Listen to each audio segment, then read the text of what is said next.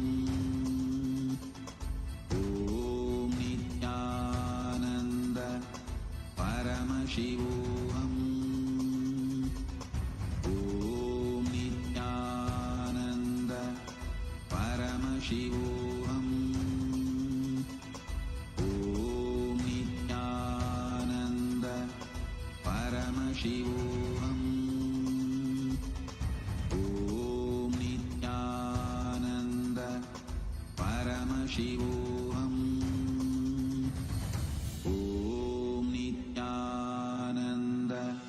Your fears, incompletions, insecurities, nothing is needed for you to exist.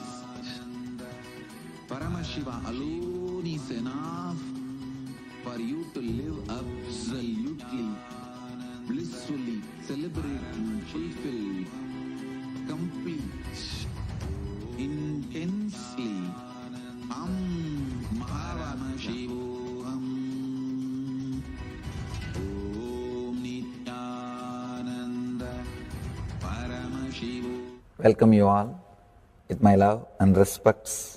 Before entering into the sutras, I want all of you to just sit for a few seconds.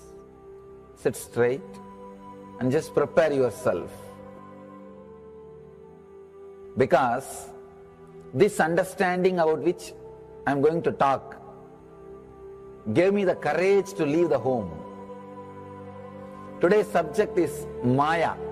Actually, many times, the young age I used to think I should leave the home, go around, live a sannyas life.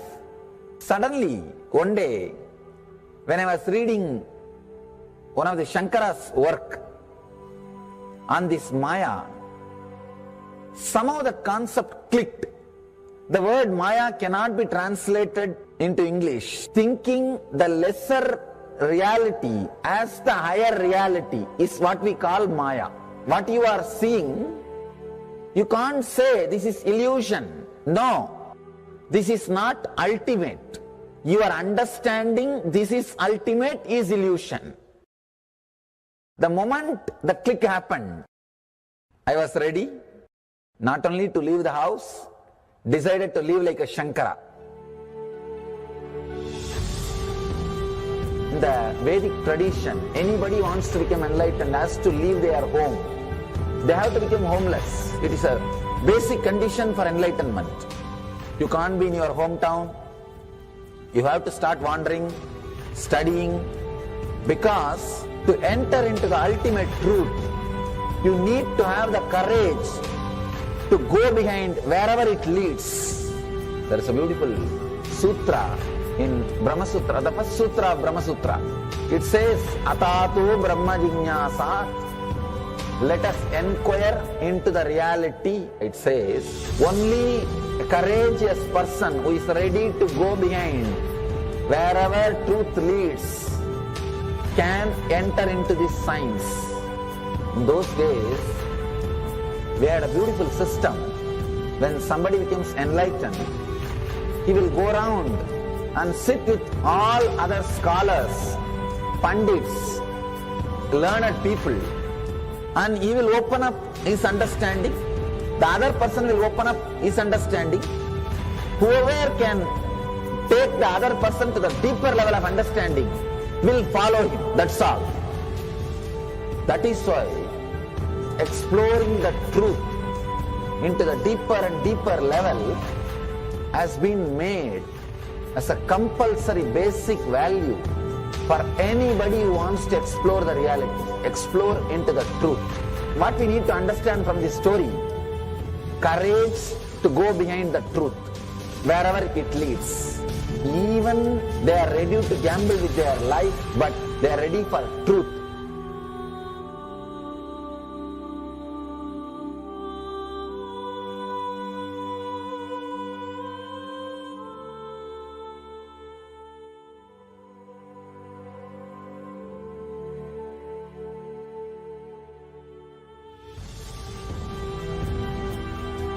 if you accept or start working on the reality, whatever you see can be Maya.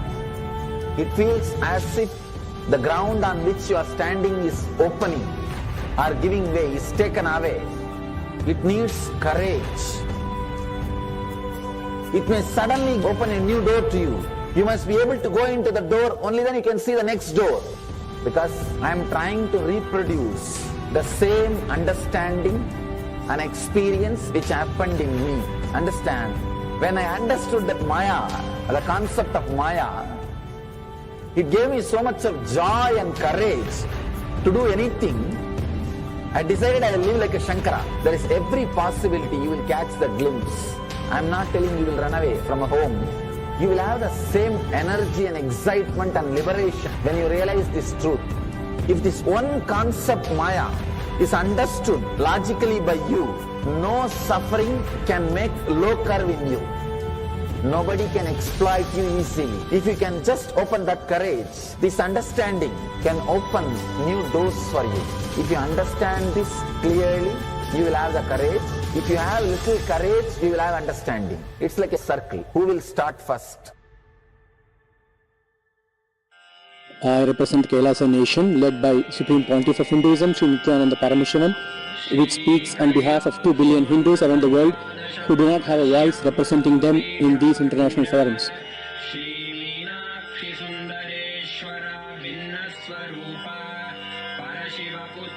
Alright, I'll start from my side first.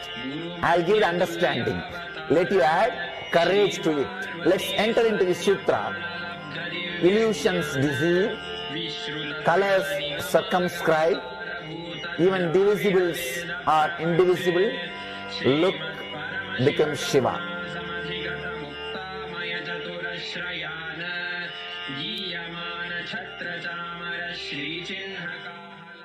Welcome you all with my love and respects. Before entering into the sutras, I want all of you to just sit for a few seconds. Sit straight and just prepare yourself. Because this understanding about which I am going to talk gave me the courage to leave the home. Today's subject is Maya. Actually, many times, the young age I used to think I should leave the home, go around, live a sannyas life. Suddenly, one day, when I was reading one of the Shankara's work on this Maya, somehow the concept clicked. The word Maya cannot be translated into English. Thinking the lesser reality as the higher reality is what we call Maya. What you are seeing, you can't say this is illusion. No, this is not ultimate. Your understanding this is ultimate is illusion. The moment the click happened, I was ready not only to leave the house, decided to live like a Shankara. In the Vedic tradition, anybody wants to become enlightened has to leave their home. They have to become homeless. It is a basic condition for enlightenment. You can't be in your hometown. You have to start wandering, studying, because to enter into the ultimate truth, you need to have the courage to go behind wherever it leads. There is a beautiful sutra in Brahma Sutra, the first sutra of Brahma Sutra. It says, Atatu Brahma Jignasa. Let us inquire into the reality. It says, only a courageous person who is ready to go behind wherever truth leads can enter into this science. In those days, we had a beautiful system. When somebody becomes enlightened, he will go around and sit with all other scholars, pandits, learned people, and he will open up his understanding. The other person will open up his understanding. Whoever can take the other person to the deeper level of understanding will follow him. That's all. That is why exploring the truth into the deeper and deeper level has been made as a compulsory basic value for anybody who wants to explore the reality, explore into the truth. What we need to understand from this story, courage to go behind the truth, wherever it leads. Even they are ready to gamble with their life, but they are ready for truth.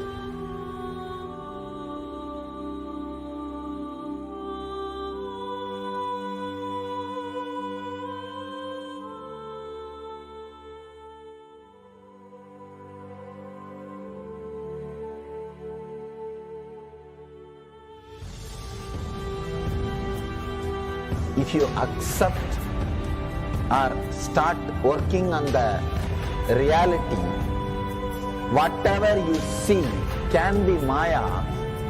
It feels as if the ground on which you are standing is opening or giving way, is taken away. It needs courage. It may suddenly open a new door to you. You must be able to go into the door, only then you can see the next door. Because I am trying to reproduce the same understanding and experience which happened in me. Understand? When I understood that Maya, the concept of Maya, it gave me so much of joy and courage to do anything. I decided I will live like a Shankara. There is every possibility you will catch the glimpse. I am not telling you will run away from a home. You will have the same energy and excitement and liberation when you realize this truth. If this one concept Maya is understood logically by you, no suffering can make low curve in you. Nobody can exploit you easily. If you can just open that courage, this understanding can open new doors for you. If you understand this clearly, you will have the courage. If you have little courage, you will have understanding. It's like a circle. Who will start first? I represent KAILASA nation led by Supreme Pontiff of Hinduism, Sri Nithyananda Paramashivoham, which speaks on behalf of 2 billion Hindus around the world who do not have a voice representing them in these international forums.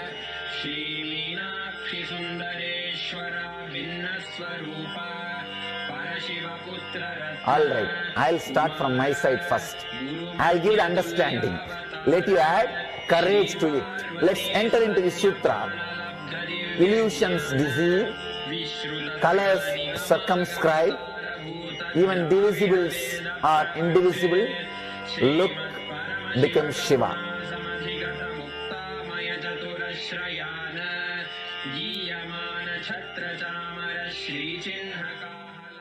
Welcome you all with my love and respects.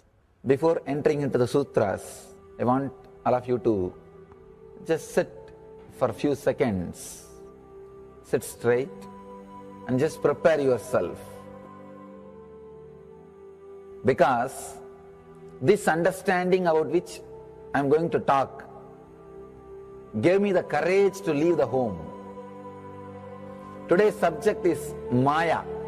Actually, many times, the young age I used to think I should leave the home, go around, live a sannyas life. Suddenly, one day, when I was reading one of the Shankara's work on this Maya, somehow the concept clicked. The word Maya cannot be translated into English. Thinking the lesser reality as the higher reality is what we call Maya. What you are seeing, you can't say this is illusion. No, this is not ultimate. Your understanding this is ultimate is illusion. The moment the click happened, I was ready not only to leave the house, decided to live like a Shankara. In the Vedic tradition, anybody who wants to become enlightened has to leave their home. They have to become homeless. It is a basic condition for enlightenment. You can't be in your hometown. You have to start wandering, studying, because to enter into the ultimate truth, you need to have the courage to go behind wherever it leads.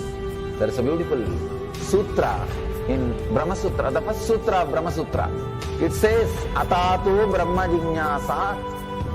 Let us inquire into the reality. It says, only a courageous person who is ready to go behind wherever truth leads can enter into this science. In those days, we had a beautiful system.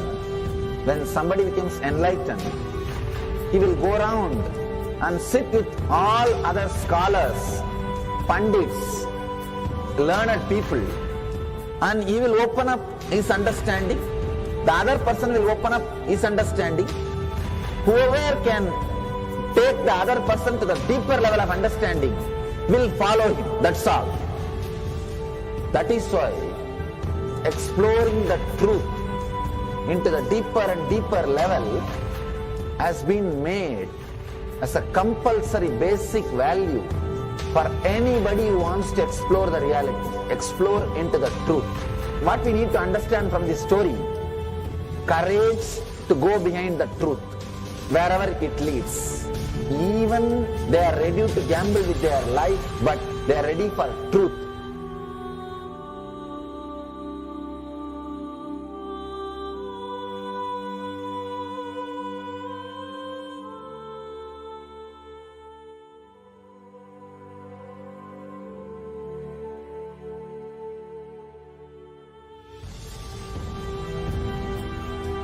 If you accept or start working on the reality, whatever you see can be Maya.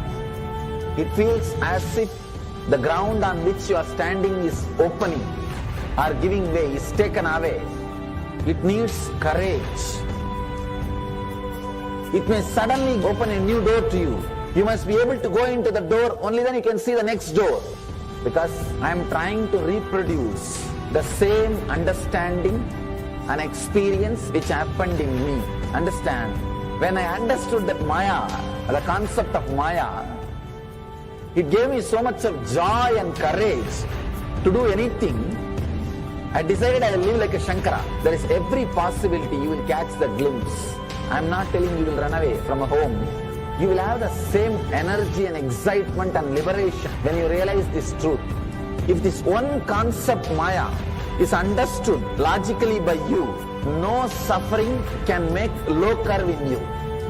Nobody can exploit you easily. If you can just open that courage, this understanding can open new doors for you.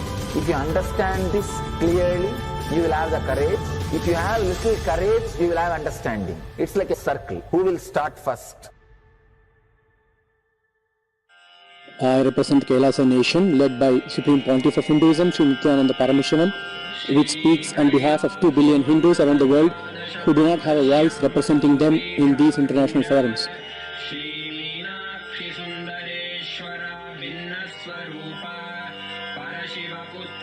Alright, I'll start from my side first.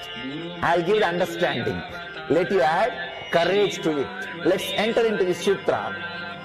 Illusions deceive, colors circumscribe, even divisibles are indivisible. Look becomes Shiva.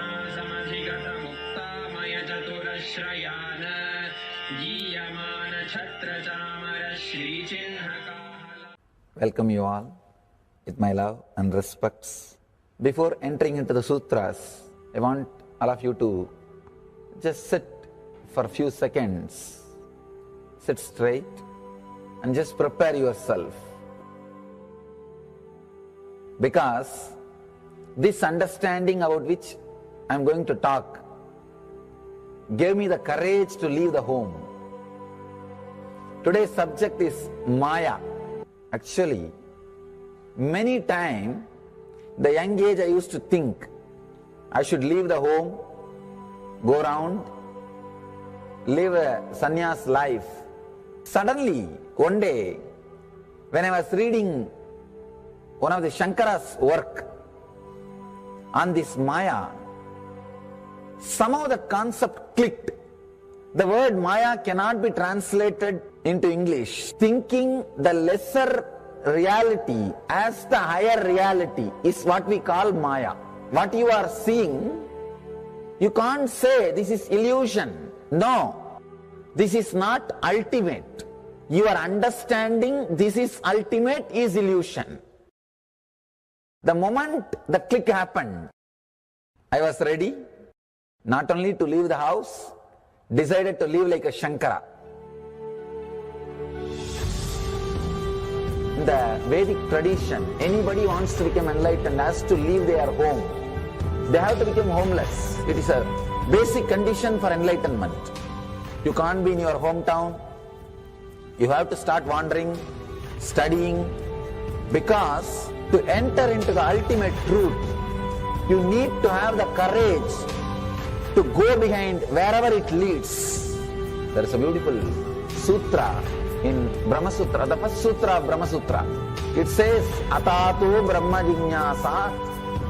Let us inquire into the reality. It says, only a courageous person who is ready to go behind wherever truth leads can enter into this science. In those days, we had a beautiful system. When somebody becomes enlightened, he will go around and sit with all other scholars, pandits, learned people, and he will open up his understanding. The other person will open up his understanding. Whoever can take the other person to the deeper level of understanding will follow him. That's all. That is why exploring the truth into the deeper and deeper level has been made as a compulsory basic value for anybody who wants to explore the reality, explore into the truth. What we need to understand from this story, courage to go behind the truth, wherever it leads. Even they are ready to gamble with their life, but they are ready for truth.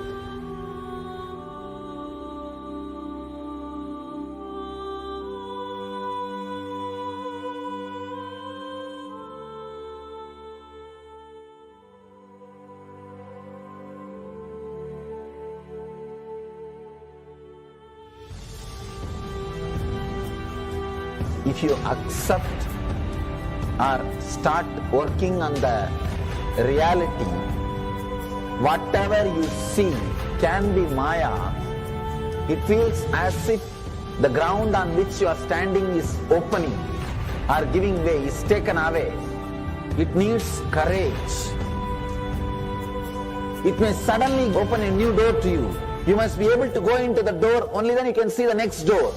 Because I am trying to reproduce the same understanding and experience which happened in me. Understand? When I understood that Maya, the concept of Maya, it gave me so much of joy and courage to do anything. I decided I will live like a Shankara. There is every possibility you will catch the glimpse. I am not telling you will run away from a home. You will have the same energy and excitement and liberation when you realize this truth. If this one concept Maya is understood logically by you, no suffering can make low curve in you. Nobody can exploit you easily. If you can just open that courage, this understanding can open new doors for you. If you understand this clearly, you will have the courage. If you have little courage, you will have understanding. It's like a circle. Who will start first? I represent KAILASA nation led by Supreme Pontiff of Hinduism, Sri Nithyananda Paramashivoham, which speaks on behalf of 2 billion Hindus around the world who do not have a voice representing them in these international forums.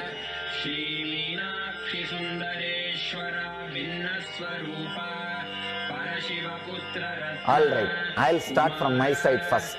I'll give the understanding. Let you add courage to it. Let's enter into the sutra. Illusions deceive, colors circumscribe, even divisibles are indivisible. Look becomes Shiva.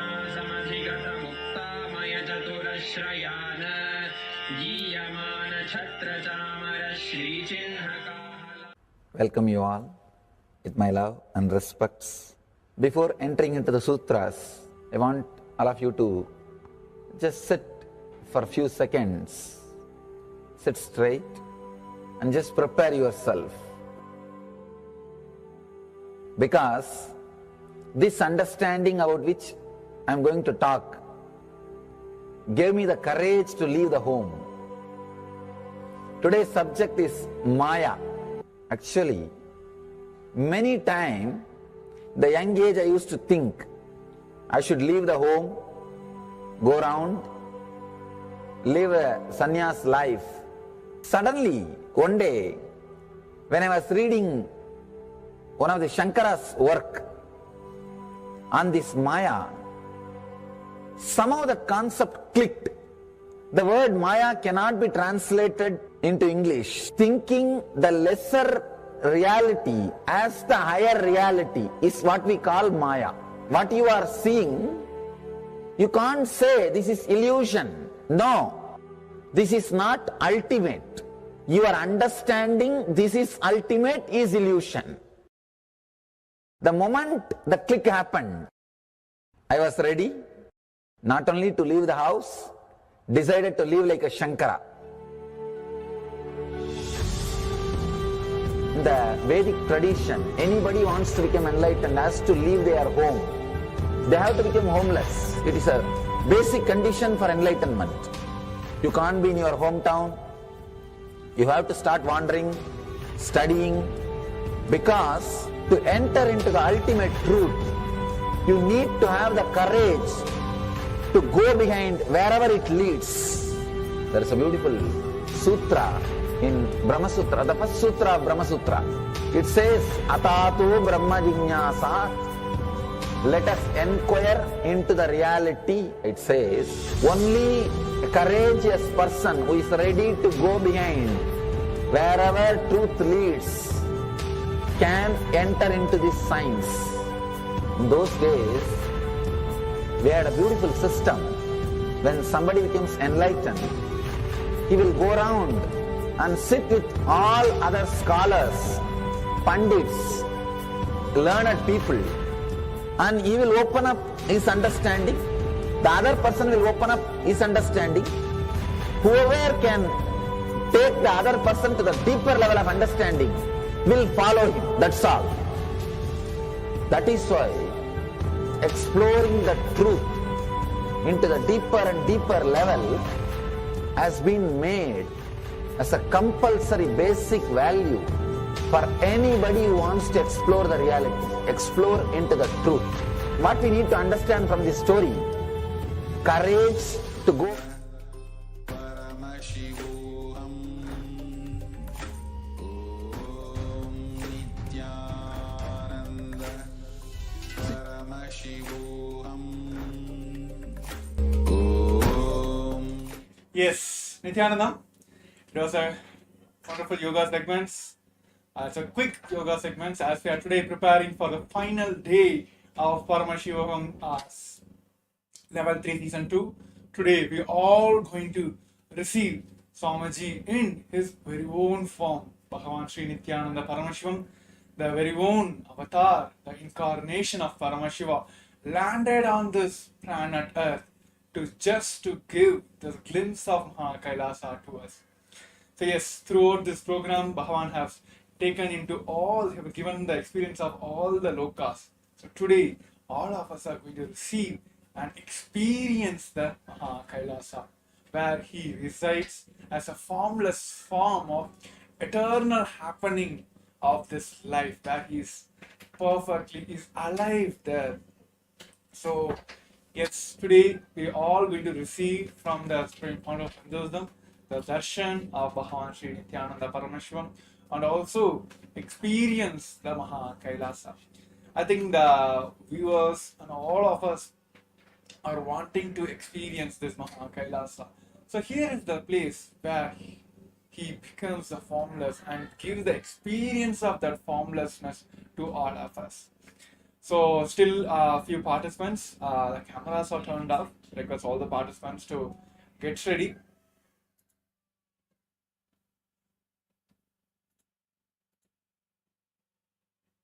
Today is the final day, and also today is the day where Sundareshwara taken over the ruling from the Meenakshi. Today we're going to also witness the Pattabhishekam of Sundareshwara Paramashiva, while the Supreme Fount of Hinduism is also the 293rd Guru Mahā Sannidhanam of Madurai Shyamala Pita Sarvanya Pita, the lineage where Devi Meenakshi herself, through that Sarvanya Pita, where Meenakshi herself ruled all the 56 nations at a time, all the Akhand Bharat. So today we are all going to witness, it is like kind of power packed, multiple darshans, multiple experience we are all going to witness today.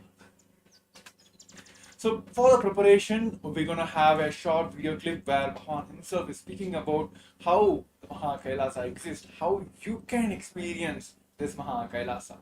So now I request all of you to get ready. We're going to have a short video now, which Bhagavan himself explains the state, space and powers of Mahā KAILASA. Yes.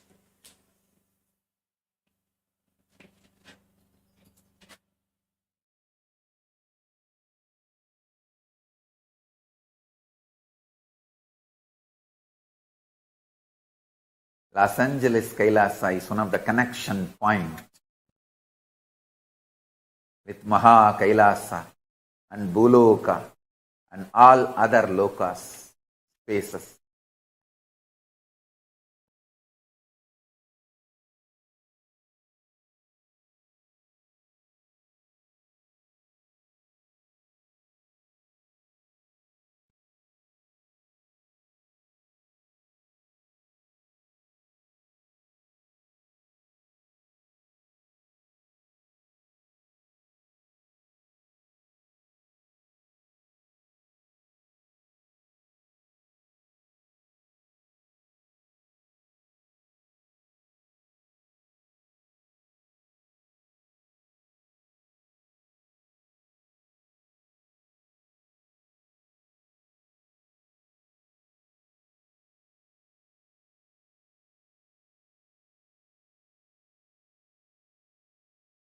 Los Angeles Kailasa is literally place where Paramashiva's being exists. He is not only in the form of energy, superconsciousness, state, space, powers, he is in the very form of that being. Accepting, receiving our worship, prayers and responding with the grace and compassion and love and blessing. Swamiji, what's the daily lifestyle of Paramashiva? Like, do you brush teeth with Haritaki and do yoga like everyone? Do what I am saying. What I do, you can't do. So, Paramashiva is above all this. You just do what I am saying. You can never do what I am doing. You will never be even able to know what I am doing or my lifestyle. My lifestyle is beyond your imagination and love and blessing. Swamiji, what's the daily lifestyle of Paramashiva? Like, do you brush teeth with Haritaki and do yoga like everyone? Do what I am saying. What I do, you can't do. So, Paramashiva is above all this. You just do what I am saying. You can never do what I am doing. You will never be even able to know what I am doing or my lifestyle. My lifestyle is beyond your imagination or understanding. How to enrich husband and kids who are not open to see how awesome Swamiji is and how they should not miss the opportunity to connect with him in this lifetime. Understand? You just need more intense tyaga. If your family, friends, whom you really love, who you really want that they should connect with Paramashiva, myself, and the lifestyle I am manifesting. But if they are not getting connected, the message I am sending for you is you just need little more Tyaga. Your Tyaga, sacrifice, need to become more intense. Bring more Tyaga towards Paramashiva. Learn to sacrifice, do Tyaga more and more for Paramashiva. Your Tyaga will inspire them. Make them understand the higher existence. With your Tyaga, I'll manifest my powers. That will inspire them. Make them understand the higher way of existing. They will automatically be connected to me. Pranams at your divine lotus feet. Swamiji. Thank you for the blessing of Paramashivoham Level 2. My question is, I had the cognition up until now that in order to move beyond lower vibrational emotions like fear, anger, shame, guilt, etc., a person should not suppress those emotions because suppressed negative emotions can result in disease. Instead, to move beyond those negative emotions, a person has to move through them. When you say to do Tyaga on emotions like fear, for example, how can I be sure I am doing Tyaga and not just suppressing the emotion? Can you help me understand what it means to do Tyaga on emotions? Thank you, Swamiji. Many principles, cognitions you carry from the modern day psychology, psychiatry, psychosomatic, so-called sciences are disastrous, dangerous, destructive, demonic.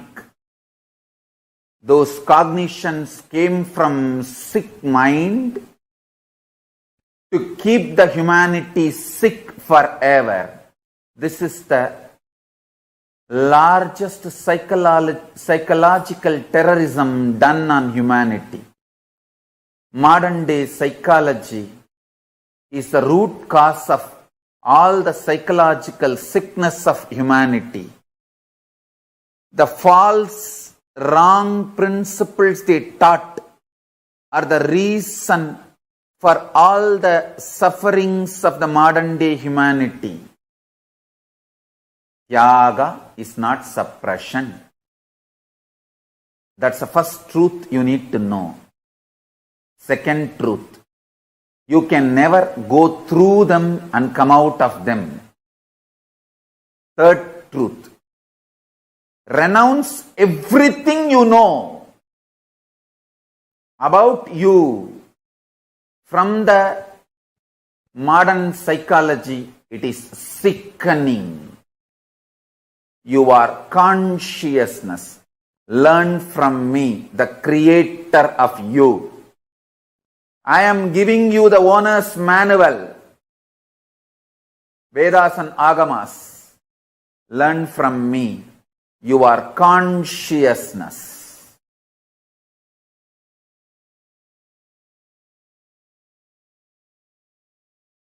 And Tyaga is the way to kindle, explode the pure consciousness.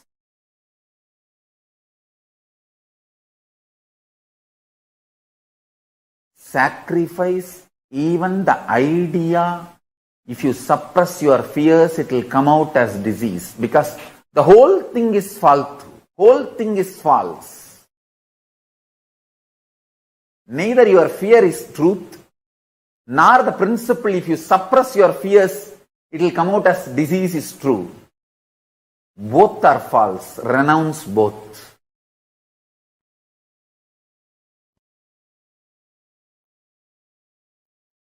Modern day psychology is the greatest psychological terrorism done on human beings.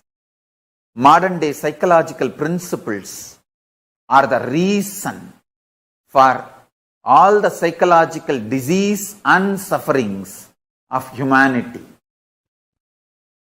Learn about you, your body, your mind, everything from me, the Creator.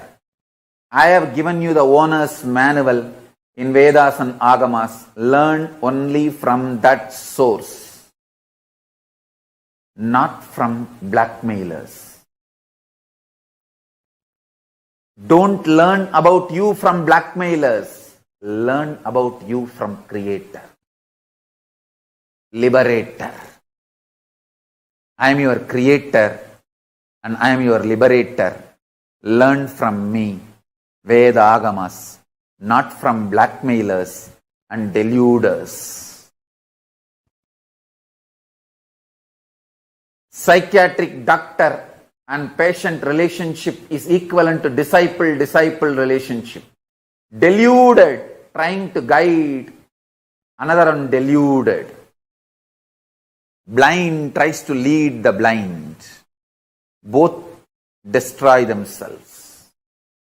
Swamiji, as you have said, having Guru in one's life is the ultimate luxury. How can we stop taking you for granted? First, stop all disciple-disciple relationship which gives you either perverted or lower understandings about Guru and his actions and his existence. Second, stop allowing people to poison you who claim they know more about Guru than you because they lived around him or they were closer to him or closer to his body, near to the place where he was living, all that. Stop any form of relationship with any abuser, accuser, or who looks at Guru lower than the way you connect with him. Third, Guru-disciple relationship is just between you and him. There cannot be comparison. Comparing others' relationship with him, there cannot be silly emotions like attention need or any comparison, jealousy between you and your Guru's relationship. Do not allow third person to enter between you and your Guru's relationship. Fourth, operate from the reality, truth. What you sacrifice, do tyaga for him. He showers billions and trillions times more on you. Whether you share your time, treasure, talent, emotion, love, anything with Guru, whatever you sacrifice, he showers billions of times on you. There is no comparison. Oh, he gave only that much and he got that much attention, name and fame, glory. Should I give this much? Stop all comparison. Stop dealing me strategically. Start dealing me with simple integrity. Simple integrity and simple straightforward tyaga. What you can give, that last thing, sacrifice that. Kannappa, whose eyes still I am having. Ilayangudi Maranar, whose food still I am eating. Understand, all these people gave the last push and gave what they can give. Sacrifice. Kannappa's first eye I am not having. Second eye I am having. His first eye is Tyaga. Second eye is ultimate Tyaga.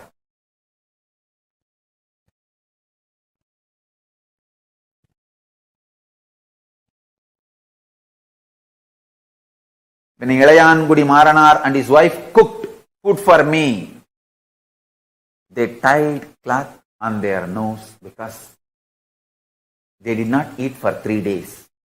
If they smell the food, their mouth may give saliva, so food will be dirtied because mentally they wanted to eat. Uchishta. So they tied the cloth and cooked for me. That Tyaga still I am enjoying. Understand? The relationship between you and me is absolute Tyaga based. You give your ultimate, I give my ultimate. It is not strategical. It is Tyaga. Undeniable Tyaga. I don't care who gives what.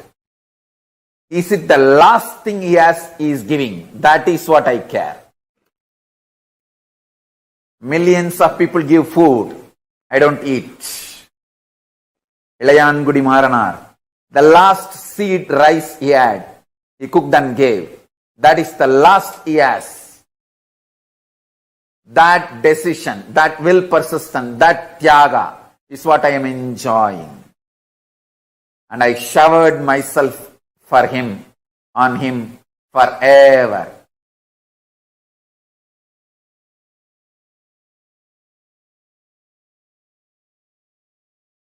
Tyaga is the bridge between Guru and disciple, not any other strategy. Fifth, simple one-liner. Simple attachment, simple obedience. That's it.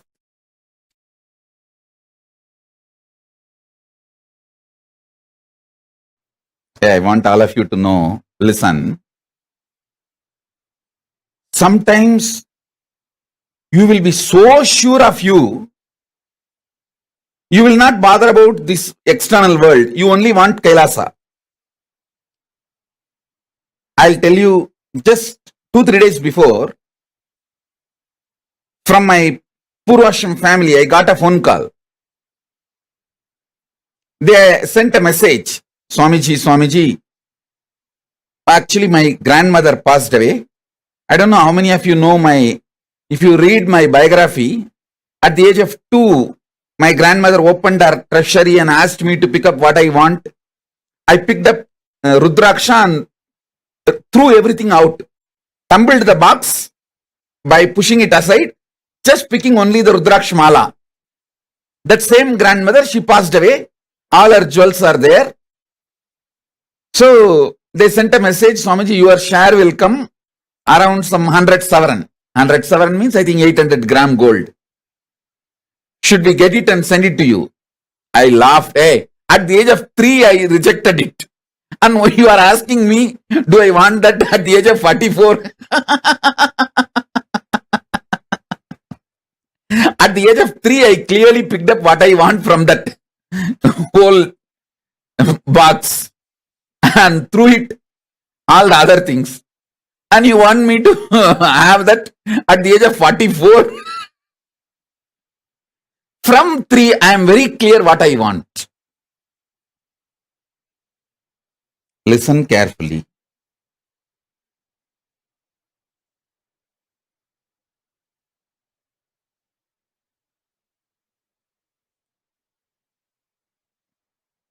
The consciousness I carry now at this moment is Turyatita. Listen.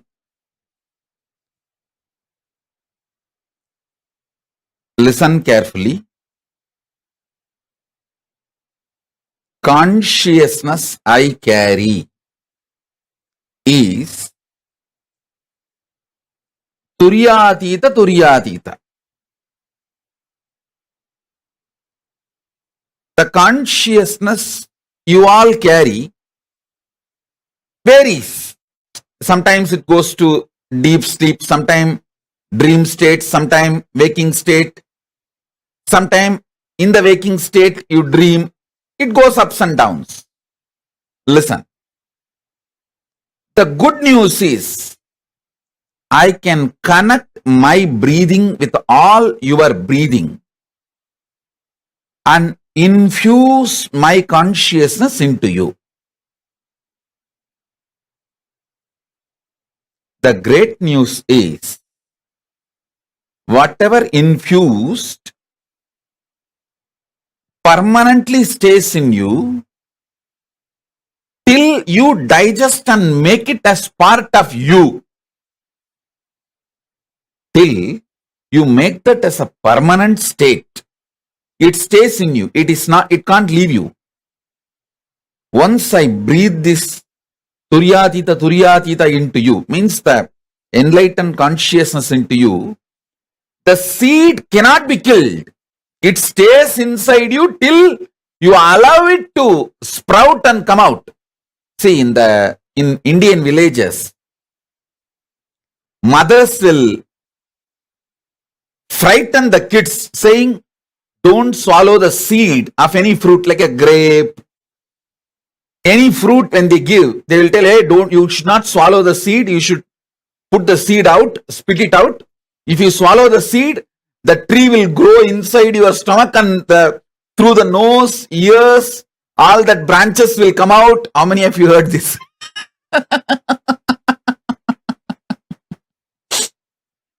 Because moms don't want that seed to get stuck in your throat.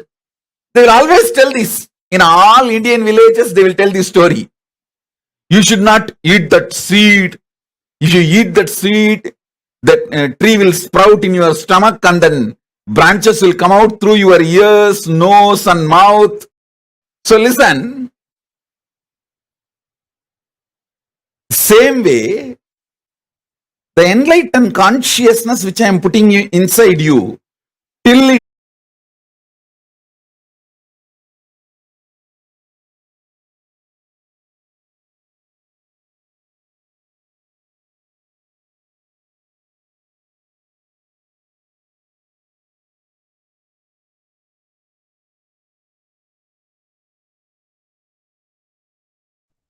Swamiji so beautifully revealed to all of us about the space of Mahā KAILΑSA. What does it mean to manifest that formlessness inside of us? What did each of you click with in what Swamiji revealed just now? Can I request all the participants to share? I see so many hearts, so many messages on the chats. What did each of you understand as a space of Mahā KAILASA?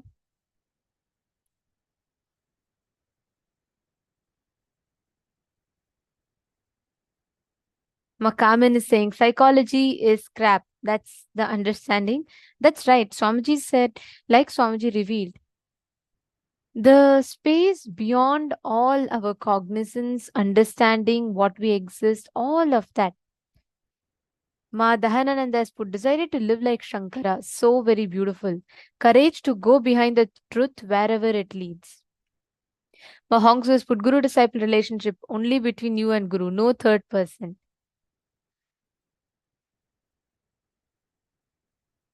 Beautiful. See, the space of Mahā KAILASA is the ultimate space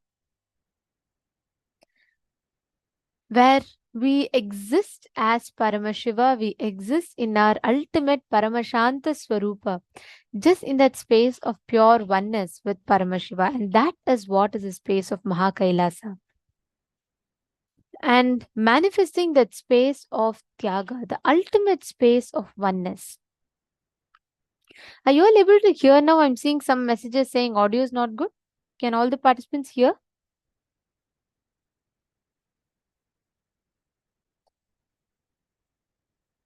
Okay, great. So now, Swamiji had revealed in this for all of us a very, very important truth.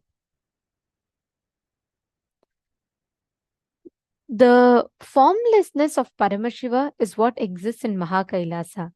You need consciousness, the free will, which can do right or wrong to move to enlightenment zone or the highest planes.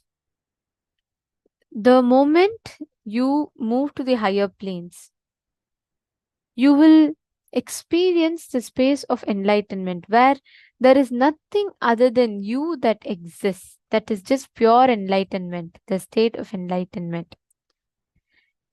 And what is the way? The password to connect to Mahā KAILASA is Mahavakya.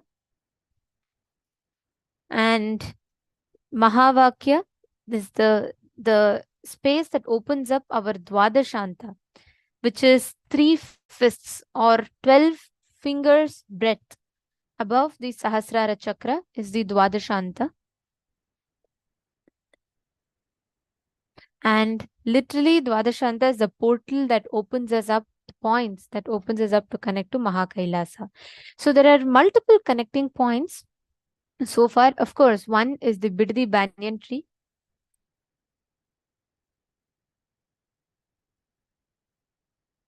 Adi Kailasha Kalpa Vriksha, the Biddi banyan tree, is one of the connecting points. The second is the Dwadashanta, which is just like 3 fists above our Sahasrara, like right above your crown center.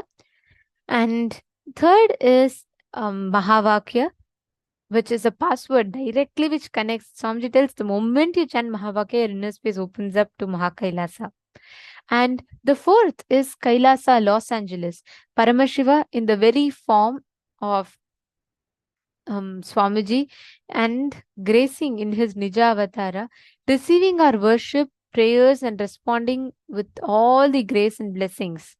So yes, Mahavakya, Dwadashanta, Los Angeles KAILASA, Biddi Kalpavriksha, all of them are a password to connect to Mahā KAILASA and a direct connecting point. Now, each of us are going to be connecting with Paramashiva. Just sit straight. Place your Atmalinga. Like a password. Mantra means unconsciously, continuously it keeps going inside of you. No. Swamiji tells you, it's like you thinking about brinjal and chanting the mantras. It's not like mantra. It is just a declaration. Like how for you to sign into your Gmail, you use a password. For you to unlock your phone, you use a password. Right? Same way. Just chant the Mahavakya. Intensely chant the Mahavakya. Automatically the portal opens up for you to connect to Mahā KAILASA. Let's start the process. Come on. Nithyananda Paramashivoham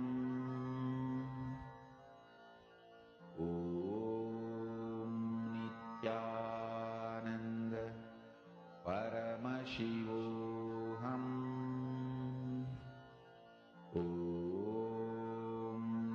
Nithyananda Paramashivoham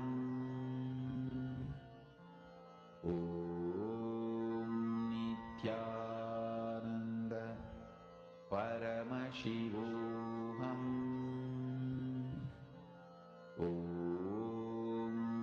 Nithyananda Paramashivoham Nithyananda Paramashivoham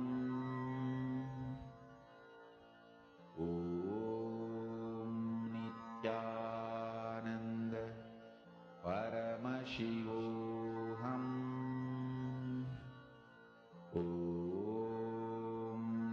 Nithyananda Paramashivoham Nithyananda